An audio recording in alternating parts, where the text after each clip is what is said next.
계속 새벽에 창세기 요셉의 이야기가 생명의 삶 묵상을 계속 해나가고 있는데요. 저도 묵상을 하면서 정리한 것들을 이제 계속 수요기도 때 나누고 있습니다. 지난주에도 요셉 얘기를 나눴죠. 그 뒤에 이어서 이제 오늘은 40장 말씀을 가지고 오늘 나누려고 그러는데요. 40장에 나누는 요셉의 일화에서 크게 두 가지를 좀 나누려고 합니다. 첫 번째 읽어보겠습니다. 시작. 예, 성경의 중요한 원칙이죠. 이웃을 섬기고 이웃을 돕고 그러면 내 문제는 따로 좀 구하지 않아도 하나님이 덤으로 풀어주신다라는 겁니다. 그런 예가 성경에 대단히 많이 나옵니다. 요셉의 예도 그 예 중에 하나라고 생각합니다. 우리 속담에 그런 얘기 있죠. 내 코가 석자다. 내 코가 콧물이 이렇게 길게 이렇게 늘어졌다는 거죠. 그래서 빨리 내 코부터 닦아야 되는데 오비삼척, 누구 코를 남의 코 닦아줄 여력이 어딨냐 지금.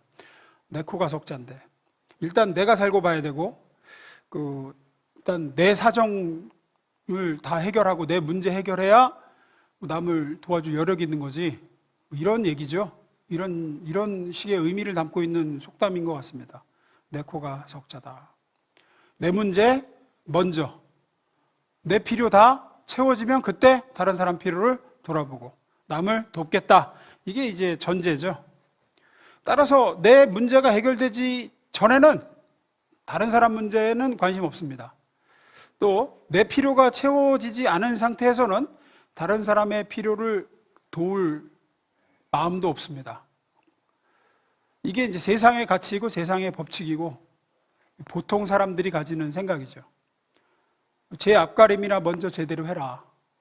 네 앞가림 먼저 하고 네 문제 해결하고 나서 남의 문제를 뭐 어떻게 해주는 거지. 너도 아직 문제가 해결 안 됐는데 누굴 도와주냐. 하지만 성경의 가르침은 다릅니다. 하나님의 법은 반대라는 거예요. 성경은 늘 먼저 도와라. 먼저 네 이웃의 형편에 관심을 가져라. 그러면 하나님께서 내 문제를 구하지 않아도 팔 걷어붙이고 해결해 주실 거야. 이게 이제 성경이 얘기하는 거죠. 네가 네 곁에 하나님이 두신 약한 자, 어려움 당한 자, 슬픔 당한 자, 문제에 봉착한 자, 그런 사람을 네가 돕고 섬기고 그들을 위해 기도하고 하는 중에 너의 문제는 하나님이 구하지 않아도 풀어주실 거야. 마태복음 6장 33절이 일종의 그런 말씀이죠. 예수님의 말씀 중에 읽어봅니다. 시작.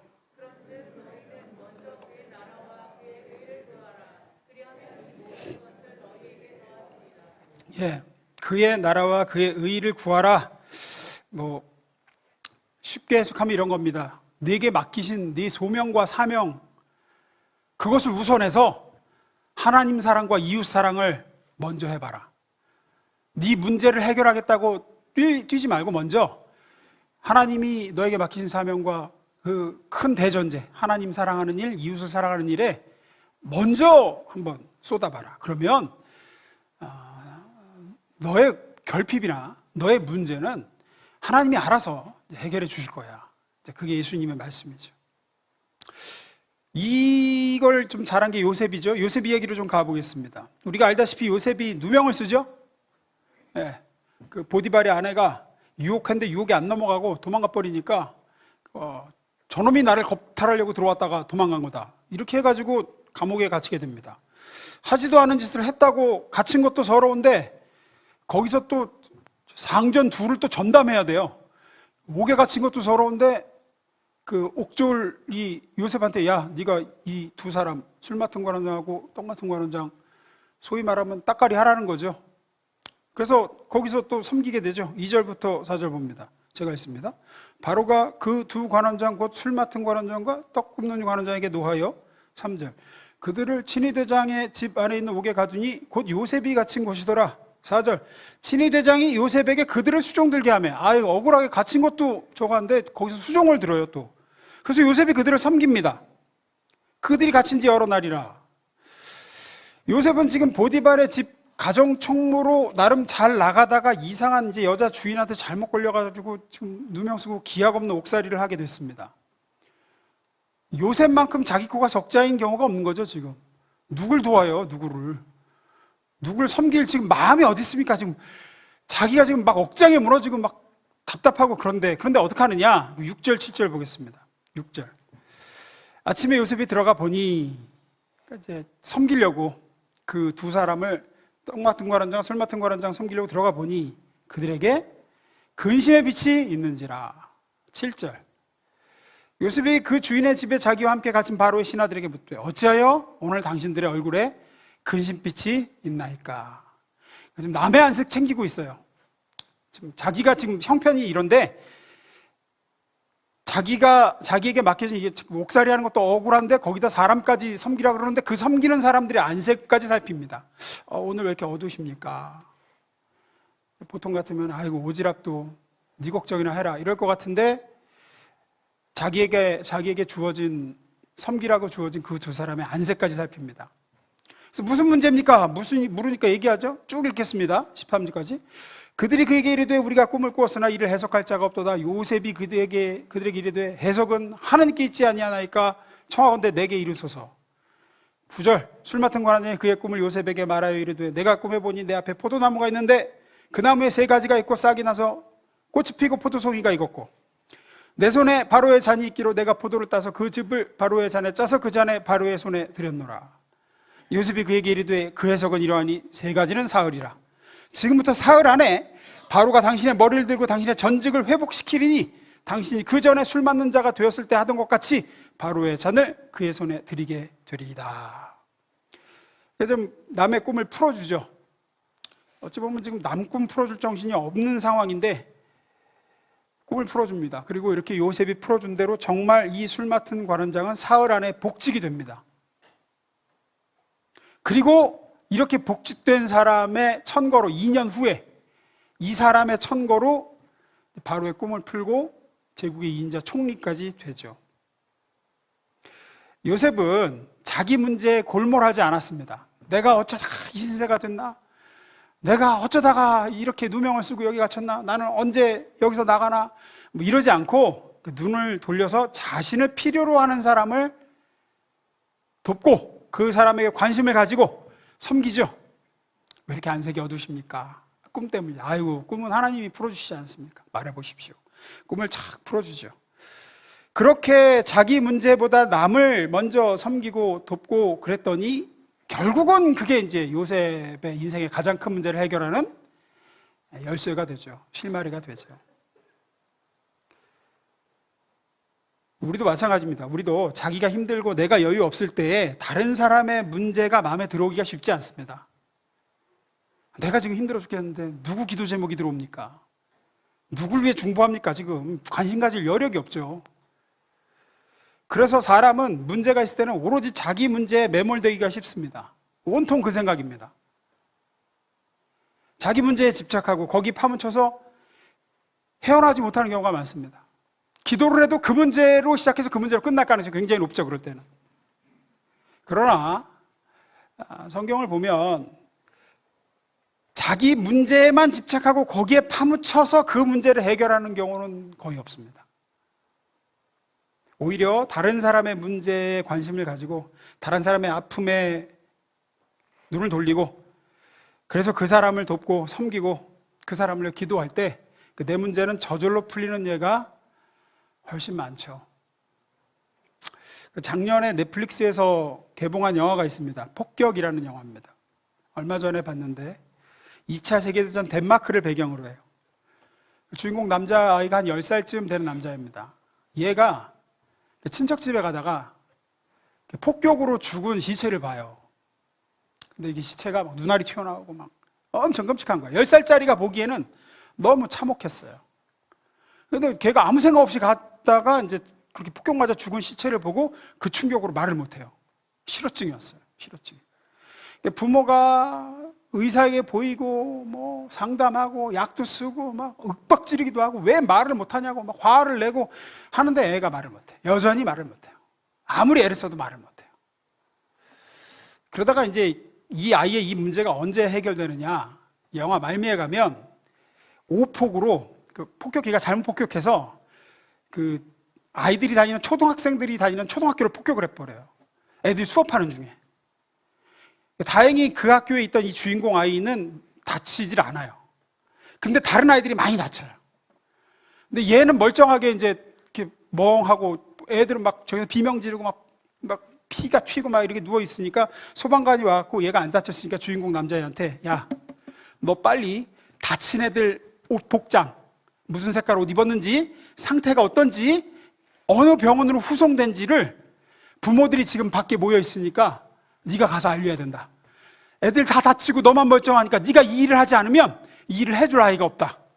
그리고 이제 그 아이에게 사명을 맡겨요. 근데 이 아이가 말을 못하니까 노트에다가 막 적습니다.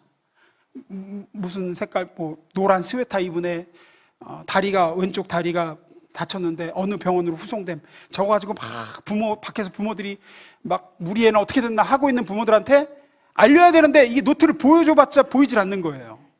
이제 그 영화에서 애가 막 애를 쓰면서 알리려고 하다가 어떻게 해서 말을 합니다, 거기서.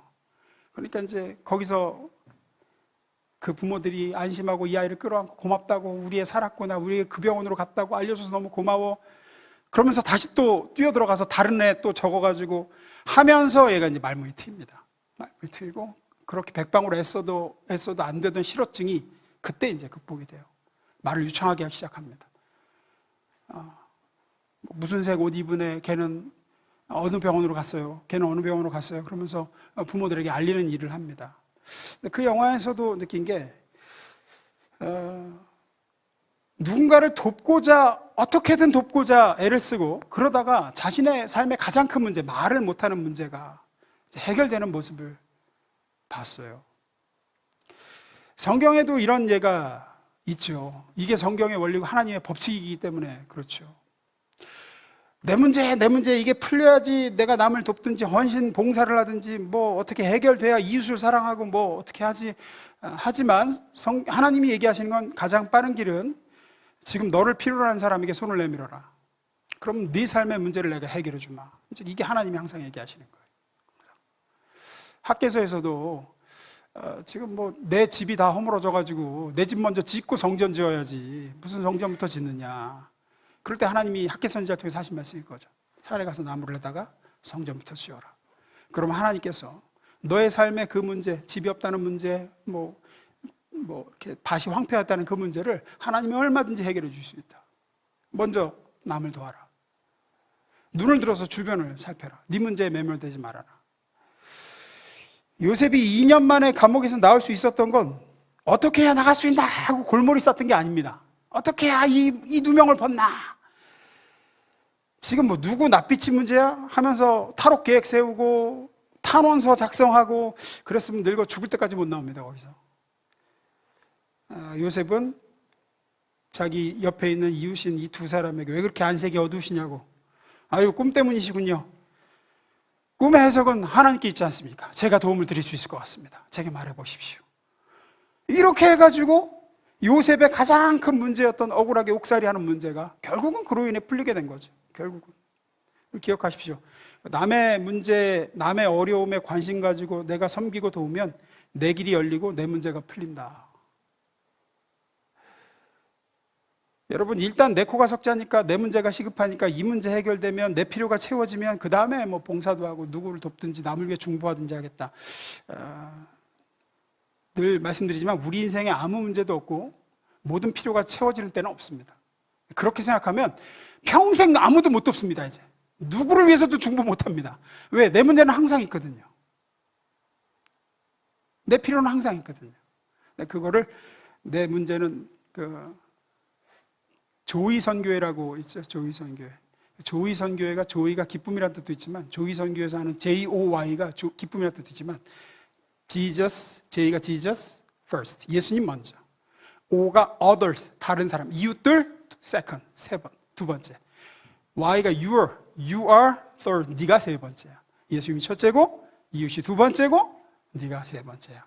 이 순서로 가면 세 번째인 것 같지만 하나님은 네 문제를 제일 먼저 해결해 주실 거야. 아브라함도 그렇죠. 아브라함이 약속을 받고도, 자식을 주시겠다는 약속을 받고도 25년간이나 아이가 없죠.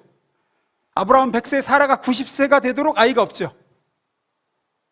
뭐 노력 안 해봤겠습니까? 수태에 좋다는 음식도 뭐 먹어보고 당시에 뭐 좋다는 건 다 먹어봐도 아마 안 생겼을 거예요. 애가 안 생겨요. 그러다가 언제 해결되느냐? 아브라함이 99세 되던 해에 한 일이 있어요. 아브라함이 99세 때 무슨 일을 하느냐? 창세기 20장 17절 봅니다. 읽어봅니다. 시작.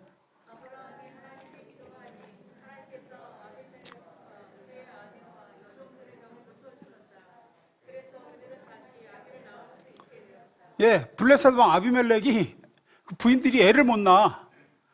그러니까 아브라함이 뭘 해요? 중보를 해줘요. 예, 중보를 해줘요. 하나님께 중보해줘요.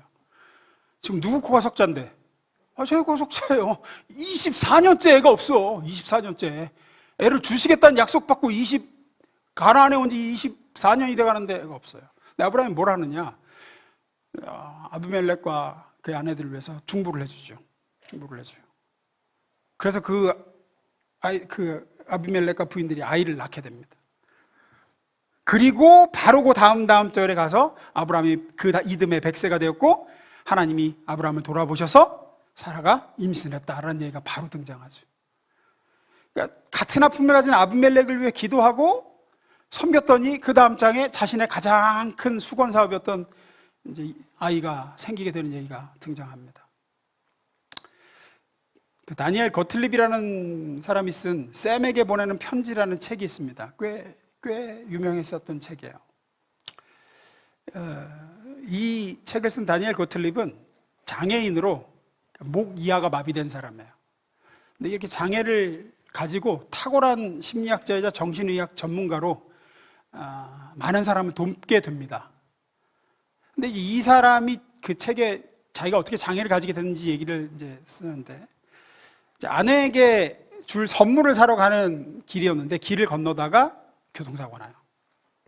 난폭 운전하는 차에 받쳐가지고 목 이하가 마비됩니다. 그게 33살 때예요. 완전 뭐 자포자기해서 병상에 누워 있습니다. 그냥 뭐 자살하고 싶어도 몸이 움직여 자살을 하지. 목 이하가 마비됐으니 대소변 다 받아내고 음식 튜브로 먹고 비참한 지경이 됩니다. 근데 그 같은 병상의 옆 침대 여자가 이 사람이 상담가라고 하니까, 이 거틀립이 상담가라고 하니까 자꾸 와서 자기 좀 상담해달라 그러는 거예요. 지금 목 이하 마비돼가지고 지금 삶의 의지를 다 잃은 사람한테 와갖고 자꾸 얘기하는, 내가 지금 상당히 슬프고 큰 문제가 있는데 내 얘기 좀 들어달라고 와서 얘기하는 거예요. 뭐냐 그러니까 자기가 사랑하는 남자가 있는데 그 남자가 자기를 버리고 떠나갔대. 자기는 죽고 싶대. 처음엔 기가 차더래요. 사지 멀쩡한 여자가 지금 전신 마비된 나한테 와가지고 남자가 자기를 버리고 가갖고 죽고 싶다고. 아니, 힘들면 내가 더 힘들지. 지금 정작 죽고 싶은 게 누군데. 근데 매일 막무가내로 와서 듣든 말든 계속 얘기하더라는 거예요. 내가 그 놈한테 어떻게 했는데 그 놈이 날 버리고 갔다고, 뭐 남의 상태는 뭐 관심도 없고 계속 와서 나는 그래서 죽고 싶어요. 선생님 어떻게 해요? 계속 와서 그러더라는 거예요. 듣고만 있었대요. 듣고만. 몇 날 며칠을 와서 그러더래요. 똑같은 얘기를. 그 인간이 나를 버렸다고. 그 인간을 버렸다고. 대소변 받아내고 이렇게 누워있는 사람한테. 근데 그러다가 이 사람이, 그 다니엘 거틀립이 문득 깨닫고 느낀 게 있었대요. 뭐냐? 사고당해서 전신마비가 된 이후에 이 여자 이야기를 듣고 집중하다가 처음으로 나의 고통을 잊을 수 있었다. 그 얘기를 해요. 내가 처음으로 나에게 닥친 불행과 이 고통을 잊었대요. 사고 이후에 한순간도 힘들지 않은 적이 없었고, 내가 이게 사는 걸까? 이게 인생인가? 하나님이 살아계시면 나한테 왜 이러시나? 나는 이제 어떻게 사나? 고민하고 번뇌하고 죽고 싶은 생각만 들고 잠도 안 자고 뭐 먹을 수도 없었고 했는데, 남자친구한테 버림받아서 죽고 싶은 여자 고민을 자꾸 들어주다 보니까 자기 아픔을 잊게 되더래요. 그리고 상담을 해주기 시작했대요. 관심을 기울이고, 당신 그거 갖고 죽을 문제 아니다. 그 사람이 당신 이렇게 버린 거 보니까 그 사람하고 오래 갈 수 어차피 없었던 관계였다. 그 사람은 당신이 행복해 줄 수 있는 사람이 아니다. 자기 자신을 먼저 사랑해라. 뭐 이런 얘기를 막 상담해주고 그 사람을 돕다 보니까 살아갈 희망이 생기더래요. 의욕이 생기기 시작하더래요. 그리고 이제 거기서부터 다시 연구를 시작하고, 그 다음에 이제 정신의학 세계적인 전문가가 되기 시작하죠. 그래서 이 고틀립 박사의 말이 있습니다. 인간은 누구나 문제를 안고 고통을 가지고 살아간다. 어떻게 이 고난을 이길까? 어떻게 자신의 고통을 이길까? 그것은 다른 사람의 문제와 고통에 관심을 두고 다른 사람을 돕기 시작할 때부터 자신의 문제와 고통을 이길 힘이 생기고 해결의 실마리는 거기서부터 시작된다. 결코 자기 문제를 끌어안고 있다고 해결되는 게 아니라는 겁니다. 사랑하는 우리 성도 여러분, 내 문제에 매몰되지 말고 주님이 말씀하신 대로 먼저 그의 나라와 그의 의를 구하라. 그리하면 이 모든 것을 너에게 더하시리라 하신 것처럼 다른 사람을 위해서 충고해주고 다른 사람의 아픔에 좀 관심을 기울이고 돕고자 할 때 하나님께서 여러분의 문제는 구하지 않아도 해결해 주실 줄 믿습니다. 두 번째입니다. 그럼 어떻게 도울 것인가? 읽어봅니다. 시작. 그럼 이제 어떻게 도울 것인가? 이제 나보다 이웃의 아픔에 문제에 더 관심을 가지자. 그럼 이제 그걸 어떻게 그들의 아픔을 도와줄 건가? 내가 도울 여력이 안 되는데 어떻게 도울 건가? 어떻게 돕는 게 가장 잘 돕고 섬기는 건가? 요셉과 바로를 보면 그 모범이 나와요. 먼저 요셉의 말을 좀 보겠습니다. 창세기 40장 7절입니다. 요셉이 그 주인의 집에 자기와 함께 갇힌 바로의 신하들에게 묻되 어찌하여 오늘 당신들의 얼굴에 근심의 빛이 있나이까? 그들이 대답을 하죠. 8절. 그들이 그에게 이르되 우리가 꿈을 꾸었으나 이를 해석할 자가 없도다. 요셉이 중요한 얘기를 합니다. 읽습니다. 요셉이 시작.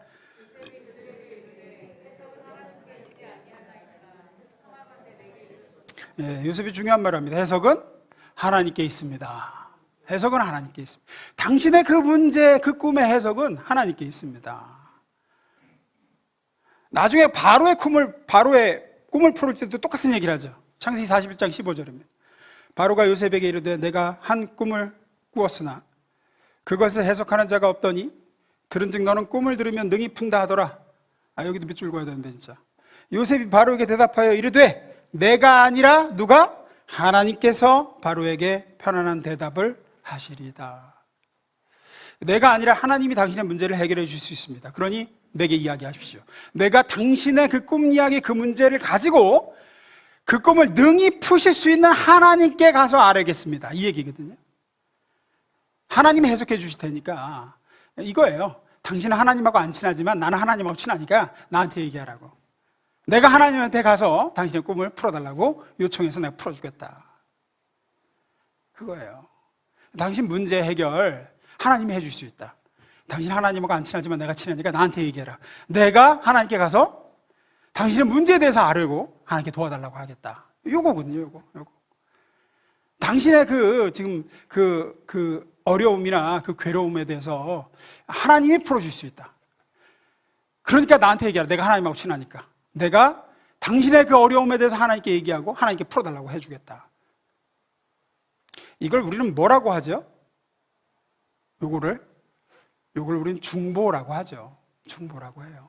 내가 당신의 그 문제를 가지고 그 문제를 능히 해결해 줄 수 있는, 당신의 어려움을 능히 풀어줄 수 있는 하나님께 내가 그분의 힘을 빌어서 내가 구하겠다. 어찌 보면은 요셉은 그 중보를 하고 있는 거죠. 중재자 역할이죠.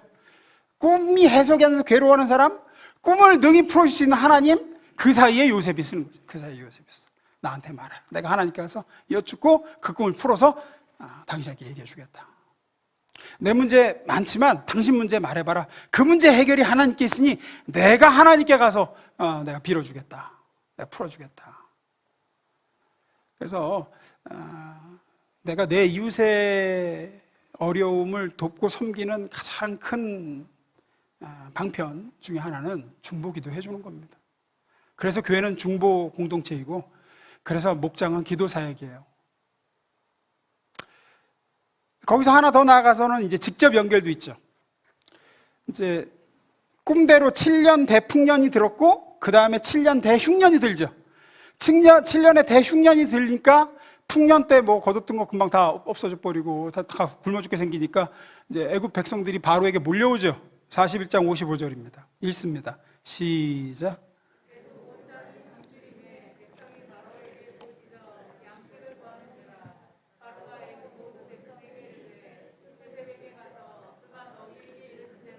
네, 바로가 중요한 얘기를 또 하죠. 누구에게 가서? 요셉에게 가라. 요셉에게 가서 그가 너에게 이르는 대로 해라. 우리가 이웃을 돕고 섬긴다고 할 때, 이웃의 아픔을 돕고 섬긴다고 할 때, 첫째는 하나님께 그의 사정과 그의 문제를 대신해서 알려주는 거예요. 해석은 하나님께, 해결은 주님께, 그 문제의 해법은 오직 그리스도께, 내가 당신을 위해서 하나님께 구하겠다. 이게 첫째고, 그 다음 단계 더 적극적으로는 그 사람에게 해결자 대신 주님을 직접 소개하는 거예요. 여기서 지금 바로는 요셉에게 가라 그럽니다. 왜 나한테 왔어? 요셉에게 가라. 그리고 요셉이 하라는 대로 해. 요셉이 그 문제를 해결할 수 있어. 구약에서 요셉은 예수님의 예표가 되는 인물인 거 아시죠? 즉 이걸 신약으로 풀면 누가 우리한테 와서 아이고 나 이런 문제 있는데 어떻게 하면 좋습니까? 라고 얘기하면 어떻게 하라는 거예요? 예수께 가라. 예수께 가라. 예수께 가라. 해결은, 그 목마름의 해갈은, 그 문제의 해석은, 당신이 당면한 그 문제의 해법은 오직 예수께 있다. 애굽 사람들은 바로, 이 파라오라고 하죠. 파라오가 신의 아들이라고 여겼어요. 파라오라는 말의 뜻도 태양신 라의 아들이란 뜻입니다. 그래서 이 애굽 백성은 바로가 자신들을 구해줄 거라고 생각했어요. 바로가 자신들을 이 기근에서 어떻게 도와줄 수 있을 거라고 생각하고 바로한테 달려갔는데 바로는 얘기하는 거예요. 나는 못 도와줘. 요셉이 도와줄 수 있어. 요셉에게 가. 다시 55절. 애굽 온 땅이 굶주리며 백성이 바로에게 부르짖어 양식을 구하는지라. 바로가 애굽 모든 백성에게 이르되 요셉에게 가서 그가 너에게 이르는 대로 하라. 그때 바로는 양식이 없어 고통받는 사람에게 여러 말 하지 않고 딱 한마디 합니다. 요셉에게 가라. 요셉에게 가. 나한테는 해답이 없지만 요셉에게 해답이 있고, 나는 해결해 줄 수 없지만 요셉은 해결해 줄 수 있고, 나는 채워줄 수 없지만 요셉은 너를 채워줄 수 있으니까 요셉에게 가라. 우리는 똑같이요. 고통받는 세상 사람들에게 뭐라고 말할 수 있습니까? 어려움 당한 사람들한테 뭐라고 할 수 있어요? 우리가 할 수 있는 말은 딱 하나입니다. 예수 그리스도께로 가십시오. 슬픔이 있는 사람은 예수께 가면 기쁨이 회복되고, 절망 가운데 있는 사람은 소망을 얻게 되고, 지옥 갈 사람이 예수께 가면 천국 갈 사람으로 운명이 바뀌게 되고, 예수께 가면 생명이 있고, 예수께 가면 모든 좋은 것이 풍성하게 있는 줄로 믿습니다. 모든 문제의 해결과 아픔의 치유와 목마름의 해갈이 오직 그리스도께 있습니다. 따라서 우리는 고통 가운데 있는 우리 주변의 사람들이 예수께로 가도록 인도해야 돼요. 첫째는 중보해줘야죠.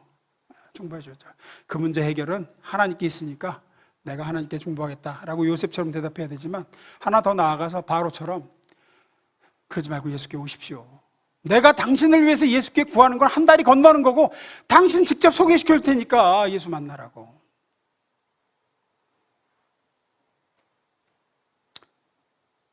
우리가 내 주변에 어려움 당한 사람들에게 관심을 갖고 그들을 도울 수 있고 섬길 수 있는 가장 중요한 한마디는 바로처럼 요셉에게로 가라, 즉 예수님께로 가라라고 하는 겁니다.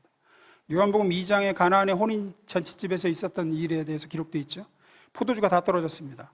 그래서 예수의 어머니 마리아에게 포도주가 떨어졌다고 막 와서 사람들이 하죠. 마리아가 어떻게 합니까? 예수께로 가자였어요. 예수께로 가자. 예수에게 가자. 세상 사람들이 다 고통 가운데 있습니다. 고통받지 않는 사람 없습니다.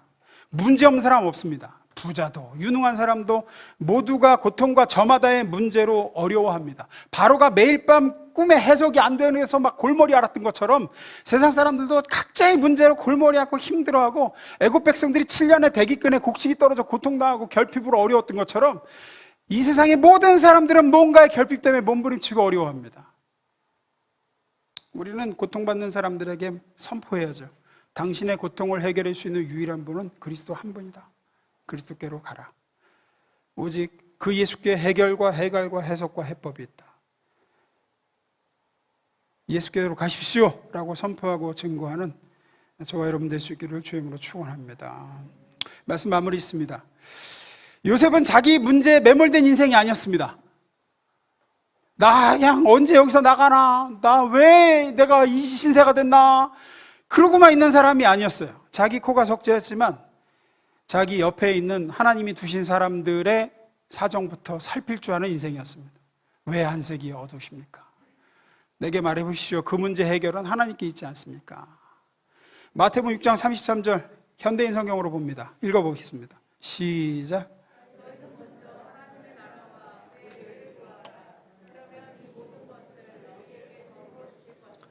예, 여기서 하나님의 나라와 의는 뭔가 거창한 게 아닙니다. 하나님을 사랑하는 것, 곧 내 주변에 두신 사람들의 어려움을 돌아보고 나를 필요로 하는 사람에게 관심을 갖고 돕고 섬기는 걸 얘기하죠. 그러면 어떻게 한다고 그러십니까? 재밌는 번역이죠? 내 문제는 덤으로 주실 것이다. 달라고 안 해도 덤으로. 덤이 뭡니까? 덤이 뭐죠? 더 주는데. 달라고 해서 더 주는 겁니까? 얘기 안 했는데 더 얹어주는 겁니까? 얘기 안 했는데 더 얹어주는 거예요. 나는 요거만 구했어. 나는 파 한 단만 주세요 했는데 아이고 단골이네? 덤으로 한 단 더. 이게 이제 덤이잖아요. 나는 저 사람 문제 해결해 달라고 기도했어. 나는 얘기 안 했어. 하나님 우리 목은 저 사람 어려운데 도와주세요 했는데 하나님은 어떻게 하신다는 거예요? 네 문제는 덤이야. 네 문제는 덤이야.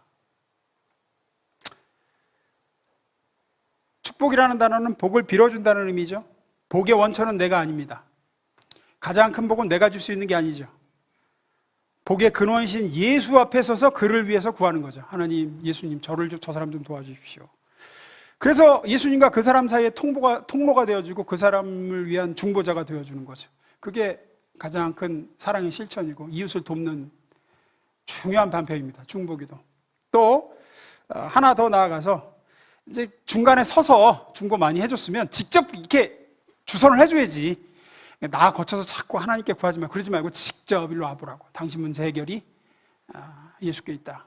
왜 나한테 와서 그러냐? 요셉에게 가서 얘기해라 라고 한 바로처럼 나한테 와서 그만 얘기하고 참 생명과 참 진리와 당신 문제 해결의 능력이 되시는 예수께 가라 라고 해야죠. 제가 전에도 말씀드린 적이 있습니다. 취사병은 절대로 굶지 않는다. 취사병은 굶지 않습니다. 왜? 남을 먹이는데 먼저 애를 쓰기 때문입니다. 마찬가지로 중보자, 전도자는 형통할 수밖에 없습니다. 중보하는 사람, 그리스도 예수에 대해서 증언하는 사람, 그러면 그 사람의 문제는 당연히 덤으로 주께서 다 해결해 주시기에 형통하는 인생이 될 수밖에 없는 줄로 믿습니다. 그리고 저와 우리 이 자리에 있는 모든 성도들이 그런 인생 될 수 있기를 주의 이름으로 축원합니다. 기도하겠습니다.